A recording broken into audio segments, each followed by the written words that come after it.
Até mais, Ronan.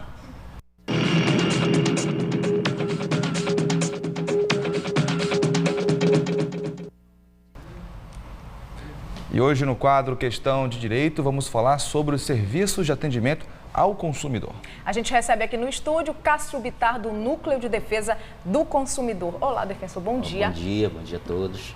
Importante reforçar que esse serviço ele é regulamentado e quais são as regras, né, para as empresas que têm esse serviço de atendimento ao consumidor? O serviço de atendimento ao consumidor ele é uma importante ferramenta que o consumidor ele dispõe, na medida em que é através dela que ele vai poder formular suas reclamações, que ele vai poder fazer os esclarecimentos, solicitar esclarecimento, né, tirar suas dúvidas e, conforme o caso, solicitar o cancelamento. Existe um decreto federal de 2008 que regulamenta o serviço de atendimento ao consumidor relativo aos serviços controlados ou regulamentados pelo governo federal. Dentre eles energia elétrica, planos de saúde, bancos e também cartões de crédito, né? Esse decreto ele estabelece prazos que o serviço de atendimento ao consumidor deve cumprir. Dentre eles, o prazo de 5 dias para que o atendente, para que o sistema resolva ou dê uma resposta à demanda do consumidor. Certo, defensor. A gente tem aqui a pergunta da Lília, do bairro da Pratina. Obrigada, Lília, pela sua participação. Ela diz o seguinte, ela está tentando há alguns meses entrar em contato com uma determinada empresa. Ela diz que tem uma dívida e quer quitar, mas a empresa fechou e ela não consegue entrar em contato nem pelo saque, nem por e-mail. Tem várias pessoas com o mesmo problema. O que ela pode fazer? Nesse caso, o saque estando inativo, se não for um desses casos regulamentados pelo governo federal, ela deve se reportar a alguns dos órgãos de proteção e defesa do consumidor. Dentre eles, a Defensoria Pública do Estado do Pará, o PROCON ou até mesmo o Ministério Público, que podem intervir no caso para procurar atender essa pretensão dela.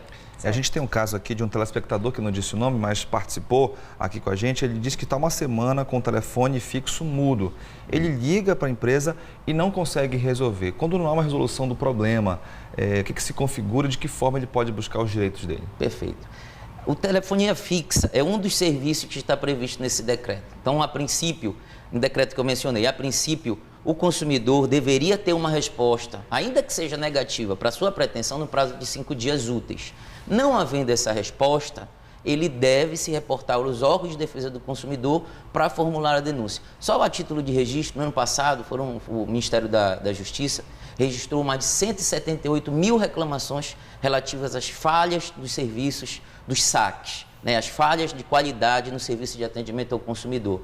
Então, isso denota que muitas vezes esse tipo de serviço não está cumprindo a legislação determinada.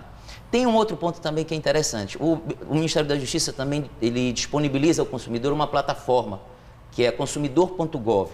Nela, o consumidor pode reportar os saques que estão sendo ineficientes. Isso é importante porque vai estar se formando um banco de dados nacional que podem fazer com que determinadas empresas fiquem negativadas, vamos dizer assim, quanto ao seu saque. Pelo seu saque ser ineficiente, pelo seu saque ser de baixa resolutividade. Certo, a gente tem outra participação do Luiz lá de Mosqueiro. Ele diz que quer cancelar uma assinatura, mas ele diz que não tem, mas eles dizem que não tem, que eles não podem, só depois de um ano, né? De caso de telefonia. Que ele só pode fazer isso depois de um ano por causa do contrato, né? Tem sempre aqueles contratos, aquelas cláusulas que a gente acaba assinando, não presta às vezes muita atenção, né? Pois é, o cancelamento, nesse aspecto o decreto ele é expresso. O cancelamento é imediato. Você faz a solicitação, o cancelamento é imediato. A concessionária ou a empresa de telefonia não pode condicionar esse cancelamento, seja o adimplemento de qualquer valor, seja qualquer outra questão. O cancelamento ele deve ser imediato. Mesmo que esteja lá, só pode cancelar com ele vai pagar a multa. Tem que pagar uma multa. Ele pode pagar, pode lhe ser cobrado uma multa contratual devido à quebra do período de carência. Pode lhe ser cobrado. Mas, a rigor, o cancelamento é imediato. A vontade de cancelamento tem que ser imediata, né? Tem que ser... Agora, quando essas regras são descumpridas, por exemplo, no caso do telespectador que não consegue cancelar imediatamente, né? O que acontece com a empresa que não respeita aquela regulamentação, aquele decreto?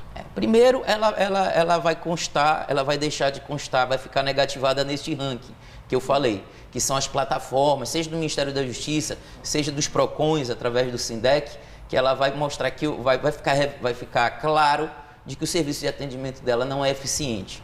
Por outro lado, é possível que o consumidor, através dos órgãos, ingresse, ou através de um advogado particular, ingresse judicialmente contra essa empresa, né, requerendo a devida reparação civil por esse fato. Certo. Questão de constrangimento que algumas pessoas se sentem constrangidas ao receber diversas mensagens de determinadas empresas. Como é que funciona, defensor, nesse caso? Estou devendo, mas aí a pessoa fica todo mês, mesmo que a pessoa não tenha como pagar, ou já pagou e continua recebendo a mensagem. Certo. O serviço de atendimento ao consumidor, ele deve observar alguns princípios, dentre eles a boa-fé e a lealdade. Então, é preciso que o serviço de atendimento ele tenha uma abordagem respeitosa, tenha uma abordagem razoável. Ainda que seja nesses casos, ela deve observar a boa-fé, de que forma fazer a abordagem ao consumidor. A Secretaria Nacional do Consumidor do Ministério da Justiça está procurando reformular, inclusive criaram um grupo de trabalho no passado e estão tentando reformular esse decreto, de uma forma a abraçar, a tentar atender esse tipo de demanda que você mencionou. Certo. Muito bem, doutor Cássio. Mais uma vez, obrigado. Né? Obrigado. E quem tiver qualquer demanda, pode procurar a Defensoria ou o PROCON para tentar resolver essas questões. Sim. Mais uma vez, muito obrigado. Obrigada, doutor Cássio. Bom dia.